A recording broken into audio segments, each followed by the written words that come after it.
सावन में आप शिव जी पूजा के साथ नंदी जी की पूजा भी इस तरह करते हैं तो आपको शिव जी की संपूर्ण आशीर्वाद प्राप्त होगा। सावन में नंदी विशेष पूजा उपाय।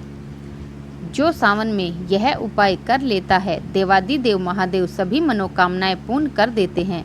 महादेव का अपने सखाओं में सबसे प्रिय नंदी महाराज है। नंदी जी और महादेव का जो रिश्ता होता है वह इतना पवित्र होता है कि महादेव जी कहते हैं कि कोई मेरी भक्ति ना करके एक बार नंदी की तरफ तन मन धन से कुछ मांग भी लेगा या उसके कान में बोलकर कुछ भी मांग लेगा, मैं उसे तथास्तु वहीं की वहीं आशीर्वाद दे दूंगा। पहला उपाय नंदी भगवान का।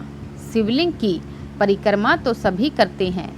जैसे जब आप शिवलिंग की परिक्रमा करेंगे तो आधी परिक्रमा ही होती है, क्योंकि शिवलिंग की पूरी परिक्रमा करते हैं तो नाली को उलाकनी पड़ती है, जिससे हमें दोष लगता है। शिवलिंग की नंदी भगवान से लेकर शिवलिंग के पीछे तक फिर वापस नंदी भगवान तक, यह आपकी एक परिक्रमा मानी जाएगी, यानी कि आधे आधे 2 चक्कर। तो आपको करना यह है कि जब आप शिवलिंग की सारी पूजा अर्चना कर ले तो उसके बाद जब आप परिक्रमा करें तो आपको यह महत्वपूर्ण बात याद रखनी है कि जैसे कि आपने परिक्रमा नंदी जी के पास से शुरू करके शिवलिंग के सामने जाकर खड़े होंगे, तो खड़े होने के बाद में आपको शिवलिंग के सामने से नंदी महाराज जो कि बाहर की तरफ बैठे हैं, इनको अपनी दृष्टि से देखना है, तो उसे पूजा का सारा फल प्राप्त होता है। और जो नंदी महाराज के दर्शन नहीं करेगा उन्हें कोई भी फल प्राप्त नहीं होगा। जब आप नंदी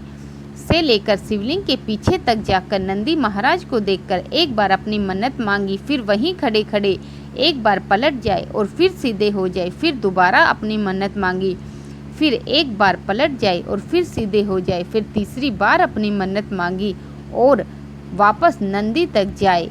एक ही परिक्रमा में अगर कोई पलट कर 3 बार नंदी के दर्शन कर ले और अपनी मन्नत मांग ले तो यही परिक्रमा आपकी 3 परिक्रमा के बराबर मानी जाएगी। स्क्रीन पर जो पिक्चर लगी है उसमें लाल निशान बना हुआ है, आप उससे भी देख सकते हैं किस तरह परिक्रमा करनी है। और कुछ समझ ना आए तो प्लीज़ कमेंट करें, और मेरे द्वारा दी गई जानकारी अच्छी लगी हो तो चैनल को सब्सक्राइब करें और बेल आइकन के बटन को दबाएं। धन्यवाद।